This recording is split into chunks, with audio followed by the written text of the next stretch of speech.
Shalom, selamat pagi kekasih-kekasih Tuhan. Kembali kita akan bersama-sama pagi hari ini membaca firman Tuhan dalam Mazmur pasal yang kelima. Demikian firman Tuhan. Doa pada pagi hari untuk pemimpin biduan dengan permainan suling. Mazmur Daud. Berilah telinga kepada perkataanku ya Tuhan. Indahkanlah keluh kesahku, perhatikanlah teriakku minta tolong, ya Rajaku dan Allahku, sebab kepadamu lah aku berdoa. Tuhan, pada waktu pagi Engkau mendengar seruanku. Pada waktu pagi aku mengatur persembahan bagimu dan aku menunggu-nunggu.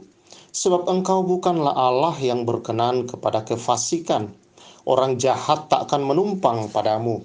Pembual tidak akan tahan di depan matamu. Engkau membenci semua orang yang melakukan kejahatan. Engkau membinasakan orang-orang yang berkata bohong. Tuhan jijik melihat penempah darah dan penipu. Tetapi aku, berkat kasih setiamu yang besar, aku akan masuk ke dalam rumahmu, sujud menyembah ke arah baitmu yang kudus dengan takut akan Engkau. Tuhan, tuntunlah aku dalam keadilanmu karena seteruku. Ratakanlah jalanmu di depanku. Sebab perkataan mereka tidak ada yang jujur. Batin mereka penuh kebusukan. Kerongkongan mereka seperti kubur ternganga. Lidah mereka merayu-rayu. Biarlah mereka menanggung kesalahan mereka ya Allah. Biarlah mereka jatuh karena rancangannya sendiri. Buanglah mereka karena banyaknya pelanggaran mereka, sebab mereka berontak terhadap Engkau. Tetapi semua orang yang berlindung padamu akan bersuka cita. Mereka akan bersorak-sorai selama-lamanya karena Engkau menaungi mereka. Dan karena Engkau akan bersukaria orang-orang yang mengasihi namamu. Sebab Engkaulah yang memberkati orang benar ya Tuhan. Engkau memagari dia dengan anugerah-Mu seperti perisai.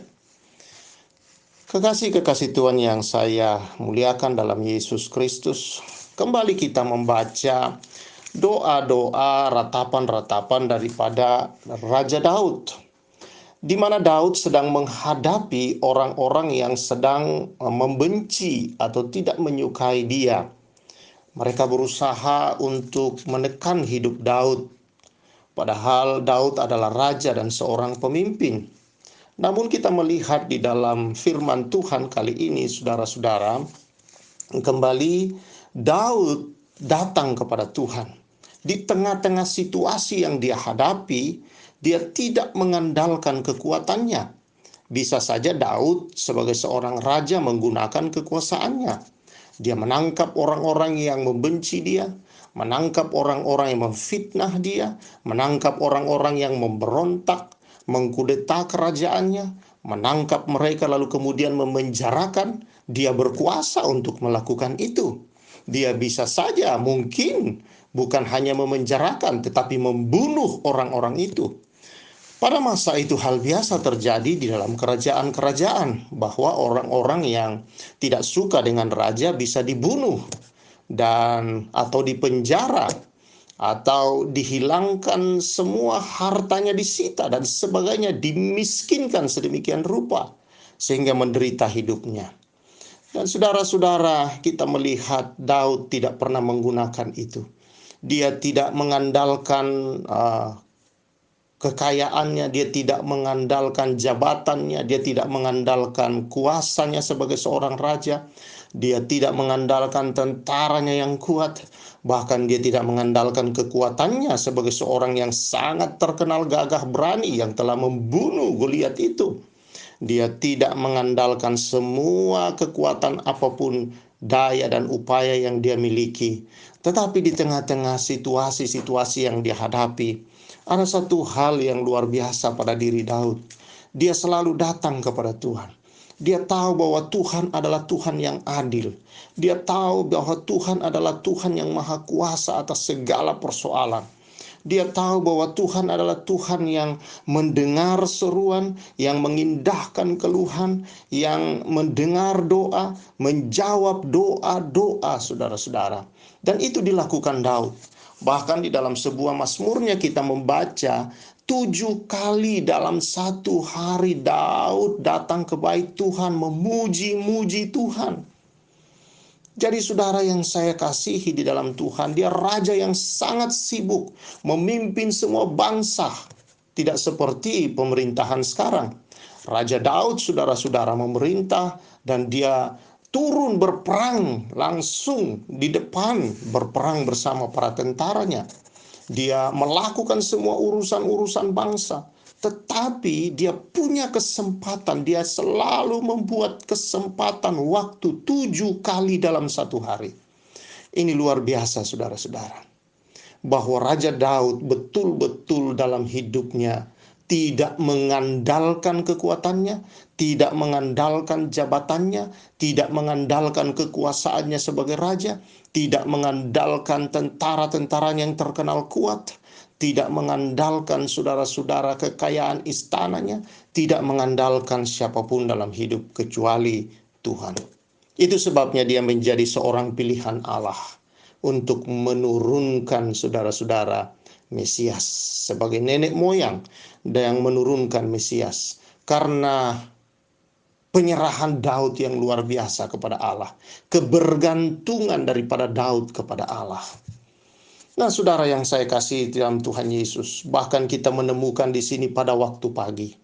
Memang tidak ada di dalam Alkitab patokan atau perintah untuk kita melakukan pada waktu pagi, saudara-saudara. Tetapi banyak hamba-hamba Tuhan di dalam Alkitab yang memulai hidup mereka pada waktu pagi berdoa kepada Tuhan.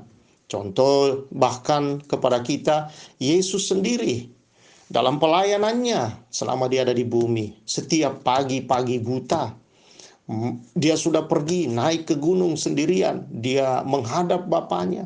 Sebagai manusia pada waktu itu, saudara, dia bergantung penuh kepada Bapaknya. Dia melakukan pekerjaannya sepanjang hari karena dia sudah melihat dan menerima perintah itu seluruhnya dari Bapaknya ketika dia datang pada waktu pagi. Nah, saudara-saudara yang saya kasihi di dalam Tuhan, itulah sebabnya saudara, mungkin karena pagi-pagi adalah hal memulai permulaan hari, itu satu. Lalu kemudian pagi hari biasanya pikiran-pikiran kita masih segar, saudara-saudara, hati kita, tubuh kita masih habis beristirahat dalam keadaan yang siap, saudara-saudara, untuk menerima hal yang baru. Dan kalau hal yang baru yang kita masukkan itu adalah Allah, saudara-saudara, kekuatan Allah, maka kita menghadapi hari itu dalam kekuatan yang penuh. Karena kita tahu Allah adalah yang sanggup melakukan banyak perkara, segala perkara, saudara, yang tidak bisa kita hadapi kadang-kadang dalam pekerjaan, dalam rumah tangga, dalam kehidupan sehari-hari. Ada banyak hal yang kita tidak bisa selesaikan, tapi kehadiran kekuatan Tuhan, hikmat Tuhan, kuasa Tuhan dalam hidup kita, karena hubungan yang kita bangun setiap pagi, saudara, memampukan kita untuk dapat melihat dan membuat keputusan-keputusan, melihat pintu-pintu keluar dalam setiap persoalan kita. Nah, saudara yang saya kasih dalam Tuhan Yesus Kristus, dari bacaan kita ini, saudara, kita melihat, saudara-saudara, bahwa betapa penting pagi hari kita datang kepada Tuhan. Maksudnya adalah untuk kita memulai hari itu bersama dengan Tuhan. Dan itu menunjukkan kebergantungan kita kepada Tuhan. Itu menunjukkan, saudara-saudara, kepada kita bahwa tanpa Tuhan dalam hidup ini kita tidak bisa berbuat apa-apa. Menunjukkan juga, saudara-saudara, bahwa kita sungguh-sungguh mengandalkan Tuhan di dalam perjalanan hidup kita di sepanjang hari itu. Nah, saudara yang saya kasih di dalam Tuhan Yesus Kristus, dari bacaan ini juga kita melihat, saudara, bahwa dalam hidup ini kita tidak bisa mencegah orang membenci kita. Kita tidak bisa mencegah orang untuk memfitnah kita. Kita tidak bisa mencegah orang untuk melakukan hal-hal yang tidak baik terhadap kita, memberontak terhadap kita. Tidak bisa, saudara-saudara, kita mencegah itu. Tetapi ada satu hal yang Raja Daud ajarkan kepada kita, bahwa dalam semua persoalan yang kita hadapi di hidup ini, saudara, ada satu yang selalu menolong kita, yaitu Tuhan kita. Dan saudara, dia adalah Tuhan yang selalu mendengar seruan kita. Dia Tuhan yang selalu mendengar doa-doa kita. Dia Tuhan yang selalu, saudara, menjawab kita tepat pada waktunya. Dan dia Tuhan, saudara-saudara, yang senang kalau kita selalu datang kepada dia, bergantung di dalam dia, karena dia tahu kemampuan kita, dia tahu keterbatasan kita, tetapi dia Allah yang tidak terbatas, saudara. Dia sanggup menolong, dia sanggup untuk mengangkat hidup kita, dia sanggup untuk melepaskan kita dari segala hal yang tidak bisa kita selesaikan dalam hidup ini. Karena itu, saudara-saudara, jangan andalkan kekuatanmu, jangan andalkan, saudara, jabatanmu, jangan andalkan apapun dalam hidupmu. Mungkin ada orang-orang yang merasa dekat dengan engkau, bisa menolong engkau ketika menghadapi persoalan-persoalan. Dia punya pangkat, dia punya kedudukan, saudara. Jangan mengandalkan siapapun, tapi andalkan Tuhan. Dan Tuhan bisa memakai siapapun untuk menolong saudara-saudara. Apapun Tuhan bisa gunakan, saudara-saudara. Karena itu, saudara yang saya kasih di dalam Tuhan Yesus Kristus, mulailah harimu, mulailah bersama Tuhan. Andalkanlah Tuhan. Karena ketika orang-orang mengandalkan Tuhan, maka dikatakan dalam Mazmur ini, itu disebut orang-orang yang berlindung, dan mereka akan selalu bersuka cita, selalu bersorak-sorai, dan selalu bersukaria, karena dikatakan itu adalah orang yang mengasihi Tuhan. Dan ayat 13 berkata, Tuhan memberkati orang-orang benarnya. Artinya orang-orang yang berlindung, orang-orang yang selalu mengandalkan Tuhan dalam hidupnya di segala keadaan adalah ciri orang benar. Sekali lagi, saudara. Dan Tuhan memagari orang begini. Tuhan memberkati orang seperti ini, saudara-saudara. Karena memang itulah yang Tuhan sediakan bagi orang benar. Berkat, perlindungan, pemeliharaan, jawaban doa. Dan Tuhan mendengar, saudara-saudara. Tuhan menjadi perisai yang melindungi, saudara-saudara. Tuhan menaungi, Tuhan menyertai, dan banyak sekali janji Allah yang dinyatakan dalam orang-orang yang seperti ini. Karena itu, saudara yang saya kasihi, andalkan Tuhan. Karena firman Tuhan berkata, terkutuklah orang yang mengandalkan manusia, yang mengandalkan kekuatannya, dan yang hatinya menjauh daripada Tuhan. Tapi diberkatilah orang yang bersandar kepada Tuhan, yang mengandalkan Tuhan dalam segala hal. Dia seperti pohon yang ditanam di tepi aliran air, yang selalu berbuah pada musimnya, daunnya tidak pernah layu, karena dia tidak pernah kekurangan air, saudara. Tidak pernah kekurangan kebutuhannya, karena dia berada di aliran air, saudara. Dan Yesus, Roh Kudus adalah air kehidupan yang penuh di dalam kita. Kalau kita bersandar kepada Dia, Dia selalu memberikan segala yang kita perlukan dalam hidup ini. Semoga firman Tuhan hari ini membawa kita, saudara, untuk semakin bersandar, mengandalkan Tuhan senantiasa, dan tekun di dalam hubungan kita dengan Tuhan. Haleluya.